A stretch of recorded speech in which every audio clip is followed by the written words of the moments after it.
Ginagawa mo gusto na mag-exercise ka. O ngayon, nandun na kami dito.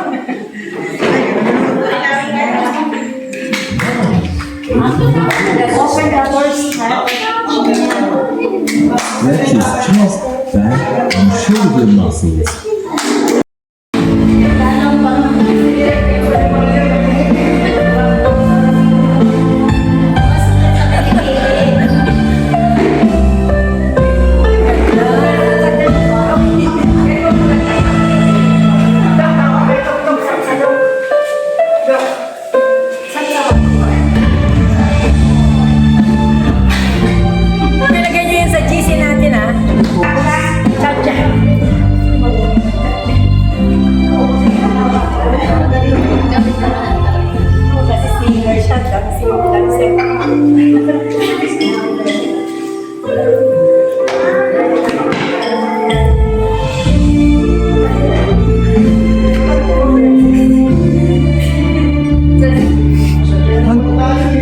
Saan si Marlon? Punta yata sa...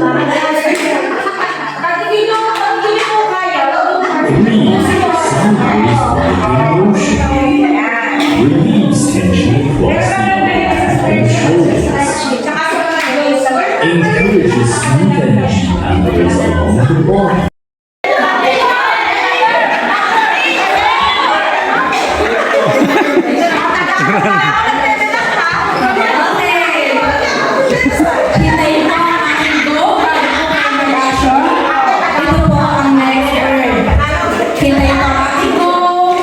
Wait lang po.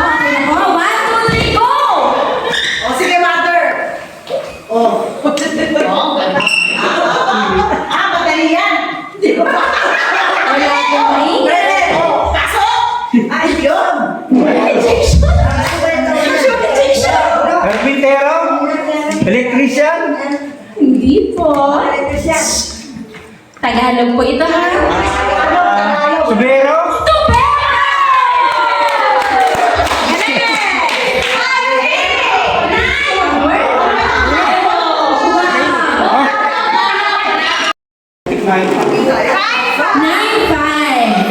Wala po okay, next word po. Hintayin ito ang aking go. Wala po po dito. Ito po. Okay lang po. Wait lang. Okay na po ba? 1, 2, 3, go! Masaya to!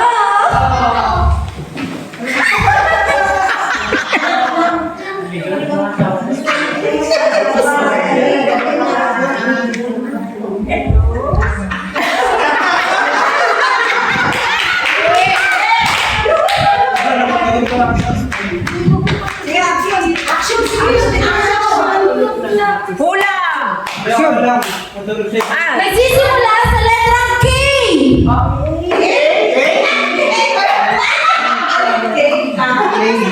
Ano ba? Isa pa. Ko! Ko! Ang first syllable ay ko. Kumakanta. Koma! Sorbetero. Ano ba? Sorbetero. May narinig na naman po ako dito. Meron na naman po dito. Saan po kayo ng voice? Makabukasan po ulit kayo. Liwas kayo dyan. Magbubuhat? Nagsisimula sa letrang K. Kusinero.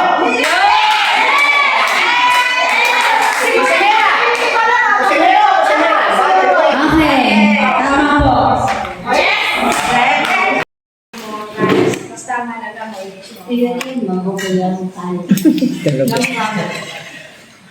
Ito naman si Kuya.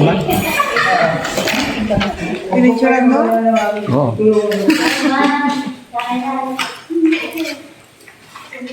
Maganda po kasi sila. 84.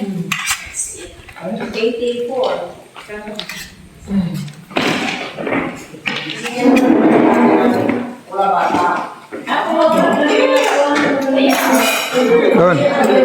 Picturean ko na. Okay.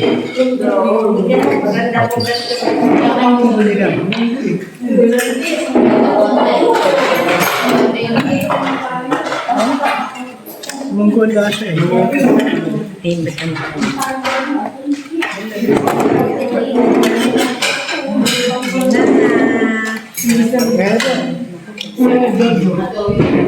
Ano lang ito yung sintaan? Ano dyan parang may samantalas.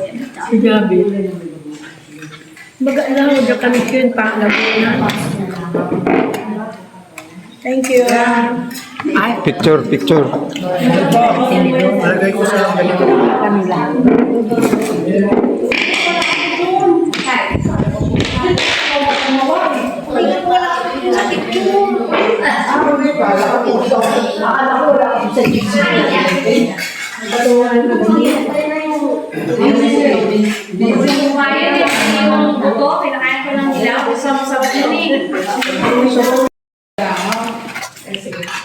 Adobo.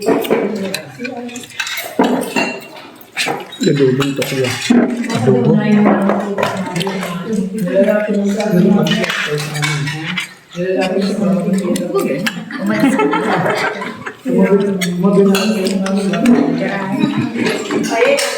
Naka-video po. Mm. Naka-video po.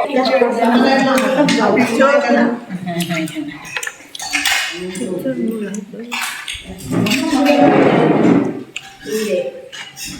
Kain na po.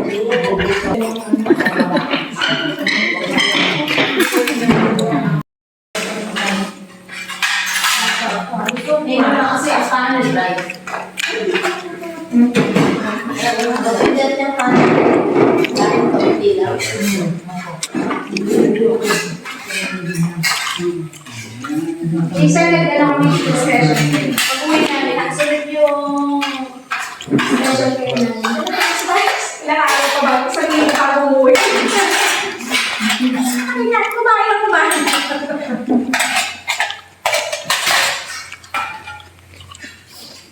Wala tayo yun, busog na.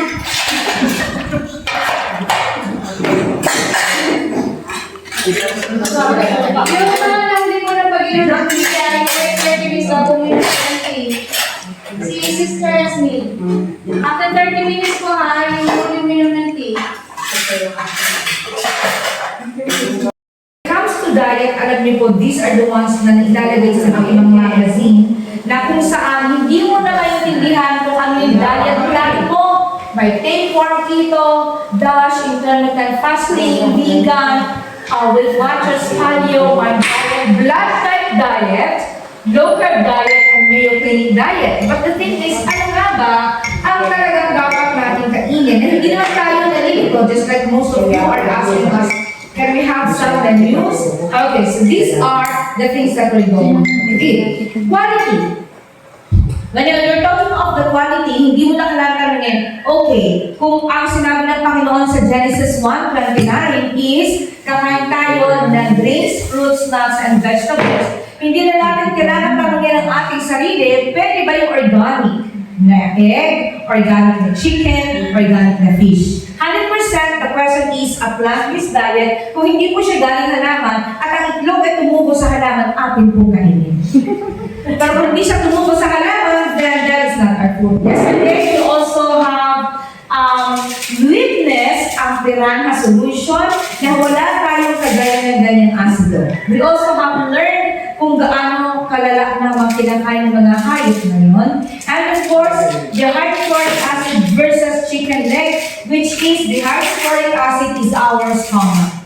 So nakita at na-witness na po natin dahil kahapon. What are we going to eat? Nabanggit at napakita na po ni Doc nila ng mga lahat ng pagkain.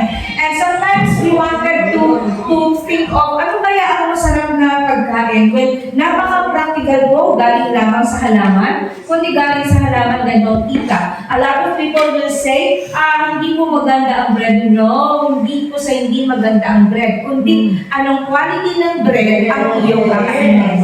Because even in the writings of Ellen G. White during the 1800s, kanya pong sinabi na kailangan natin ng Zwieback bread.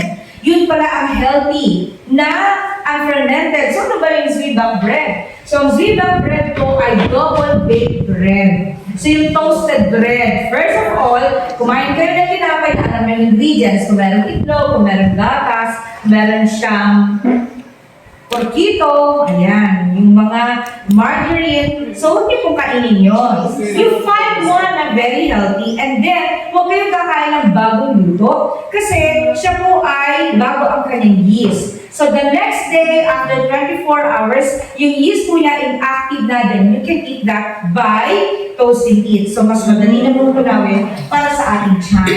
Okay, am I clear? So, hindi naman sa nag-deprive kayo ng food. There are also some pastas that has been invented. There are also some, you can do pastas from the beans. Kagaya po ng sotanghon. It is coming from beans. And you can also create that yourself. May gumagawa na po kayo ng tofu. Tofu hindi lang galing sa soybeans. Also galing sa lentils, galing sa chickpeas. So you can do that, create, and be creative and skillful sa inyong pagkain. I just wanted to have a very practical view of what we eat. Kung ano po yung nasa amin, like practically, kung meron pong avocado, then you can have the avocado. So you have the bread and then the salad. So we have here the carbo, the protein, and the fat. And this one, kung mahilig kayo sa tinatawag natin ng mga quinoa, hindi nyo naman hilig ang quinoa, then don't eat a lot of quinoa. Hindi po agad nakakita kayo ng broccoli, for example, you find out, sabi ni Professor Google, ang maganda para sa cancer ay broccoli. So, ang gumawa po at naglagay kay Professor Google ay European. Eh, wala naman tayo sa Europe. So, hindi natin kailangan ng broccoli. Well, I'm not saying broccoli is bad, but there's some food, tapos ng kamote, spinach, yan mga nandyan,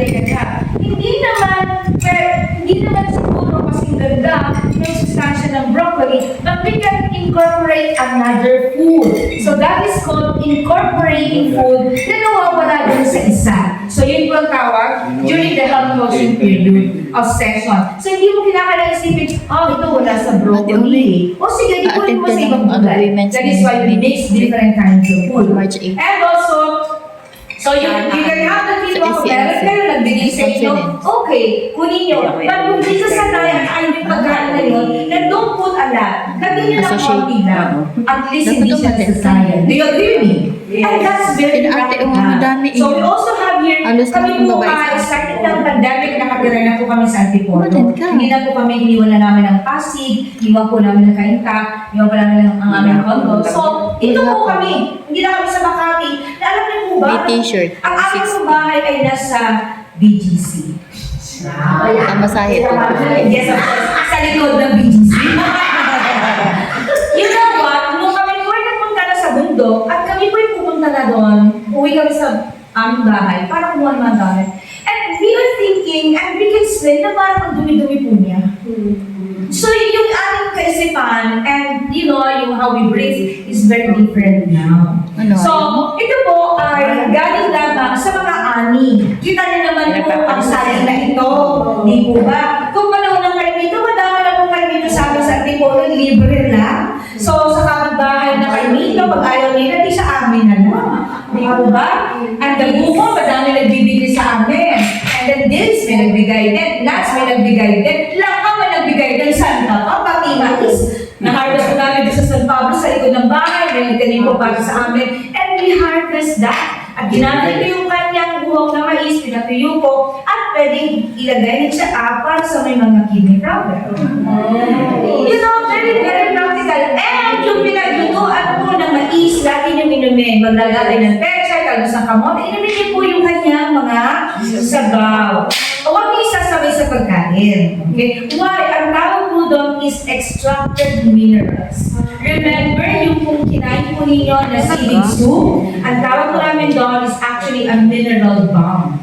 Meaning to say, you have extracted a lot of minerals from that food. Kaya pag minsan may nagsabi sa inyo, medyo na-overeat ang gulay nyo, no worries, because you have extracted the minerals, but you have to eat phytochemicals, which I will be giving later on. Okay? So, ito po ay, meron naman po kaming papaya na kung hindi naman siya kasarama, hindi namin tinatapon. So, tatagalin po namin sa balat, yung balat niya, and then, magtitira ng ilang buto, kung gusto na para sa mga bulate, yan.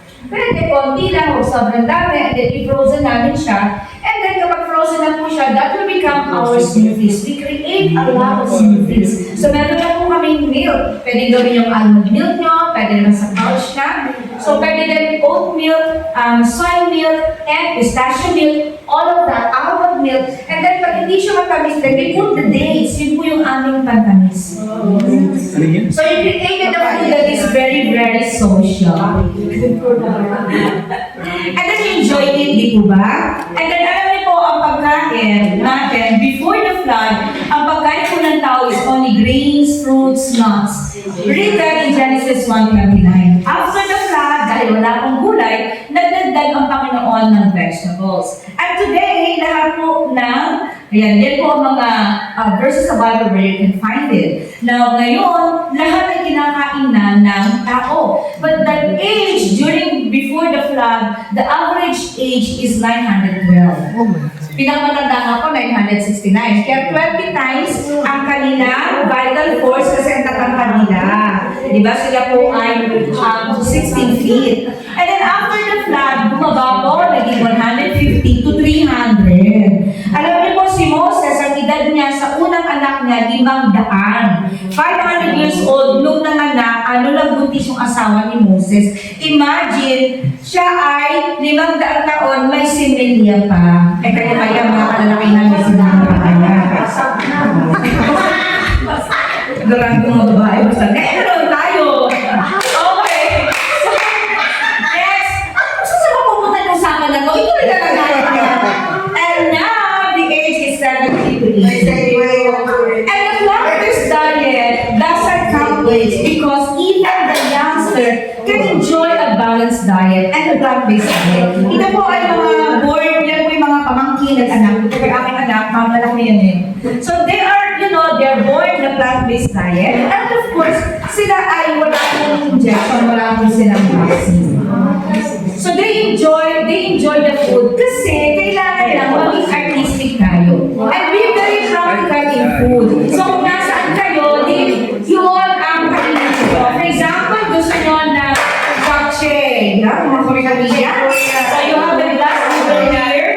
Yan. At ang glass noodle ko ay galing sa patatas. Diba? Galing sa patatas yan. And of course, American Brussels sprout. Di kung wala, doon tayo sa tagbos ng kamote. My point here is this. Wherever you will go, find a very practical way of eating and hindi magastos. Minsan kasi, pag nagpapagaling yung mga guests namin or yung mga kasyente, ang gusto nila gawin, nalaman ko kasi, napakaganda ng Brussels sprout, ng asparagus, ng broccoli, nabutas na po yung bulsa nila, hindi pa sila magaling. Diba? So, make it very practical. And next, we have here a very ordinary food, just like what you are eating. Bako, bakbe, kasi pagkasinan po kami.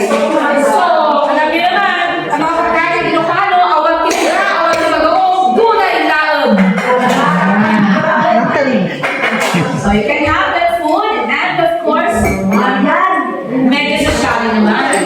So, alam niyo po, itong saging na ito, napakamura na, 35 pesos lang ang kilo. Sabi mo na 50 kilo ang lalaki.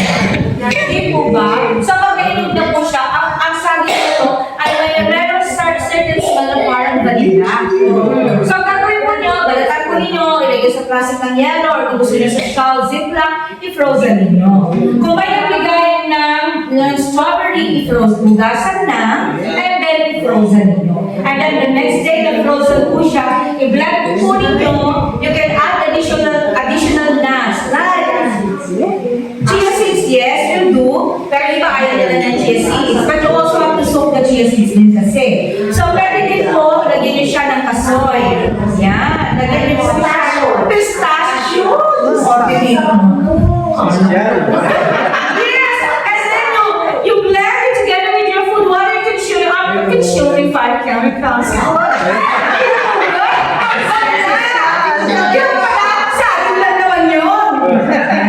But what I do, since I know na bihira ko, kasi kami sa San Pablo, we eat nearby organic, certified organic farm, wherein they are planting strawberry. So, ang ginagawa ko po, kung nagsasawa ko sa strawberry, I don't like strawberry much sa Pilipinas kasi hindi po masarap.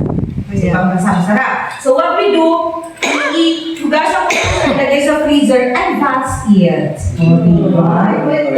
Kala nila, ang pangit ng pagkain natin, they don't know. Yes! And of course, wow! Sa Antipolo po, again, this is very practical. In a place where you live, kung ano ang naging patong doon, yun ang kainin nyo. Sa Antipolo, nagbubulaklakan na po ang napakadami namin mango. Pero most of the mango din doon ay ano po, Indian mango. If you look at this, sobrang dami. Nung pandemic po, sobrang dami, halos lahat po ng aming puno ay namunga, and then we give that to people.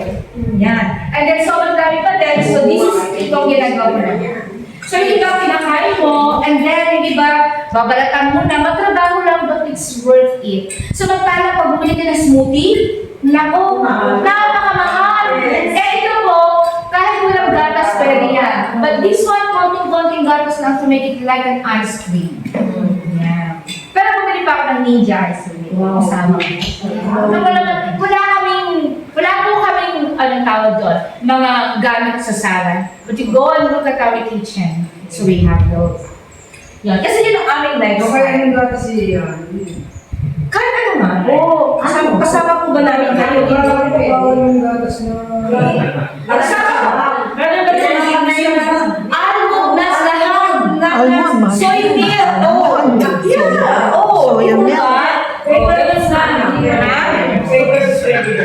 Oh yeah, pero ang tawag po doon, kung gusto niya ng overnight, pwede din po. But sa ganito, kung i-blend din po siya, yeah, pwede po ang oats. Yun nga lang, pag oats nilagyan niyo siya, tatabang. So you have to put like agave, bacon. O, dates na lang.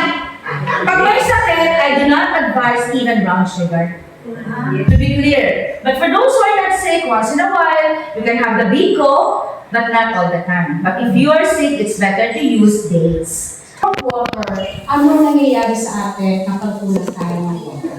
So, if ang ating pong dugo is made up of 94% water, pasensya na kasi yung aking medyo putol, kasi nililipat ko lang po yung aking studies dito sa So, ito po ang ating plasma, isang bahagi po ng ating dugo. So, sa plasma po makikita ang water. And this one, ito po yung tinatawag natin na yung plasma. So, ang bahagi na po yan, ano mas malaki na bahagi? Plasma, no? Okay? So, ito yung mga WBC natin. So, yan po yung ano niya. So, makikita natin, what is the 55% of plasma made up?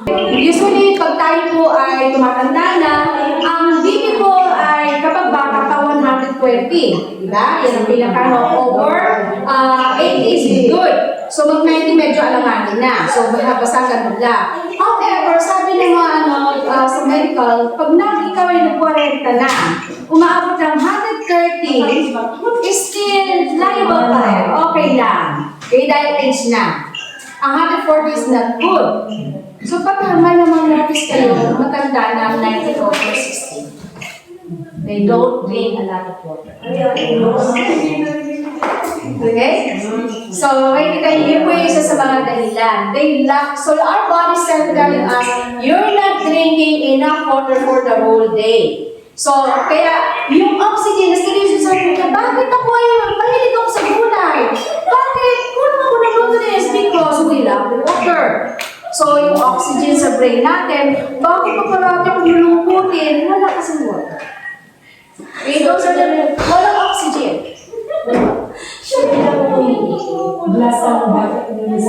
Mamaya po, sagutin natin yan. Okay? So, sabi niya, in certain cases, makikita po natin dahil po bulimic shock, yung bigla na lang bumabaksak. So, that's the problem. Or it could cause organ damages like your kidney, everything could have done organ damage. Seizures, yung mga nanginisay na lang, and even death. So, yun yung nagiging problem. Sabi nga, kaya natin mabuhay ng walang pagkain for about 1 or 2 months. Pero, without water, we will die. Kaya nakita niyo si Shamina, yung pinakita kahapon na vegan, na napapatayin nun lang niya ay buko. So, she died. Okay, so nag-shut down ang kanyang mga organs dahil walang water. So that's the reason we always tell you, water, i-specify ko sa inyo lahat. Lahat ng tea na ininom ninyo, lahat ng supplement na ininom ninyo is not counted as water. The pure water that you're drinking is just what we are capable na dapat bilangin. Okay? So if I tell you 1.5, it has to go with 1.5. Iba-iba po kayo ng timbang. Kaya iba-iba po ang diet.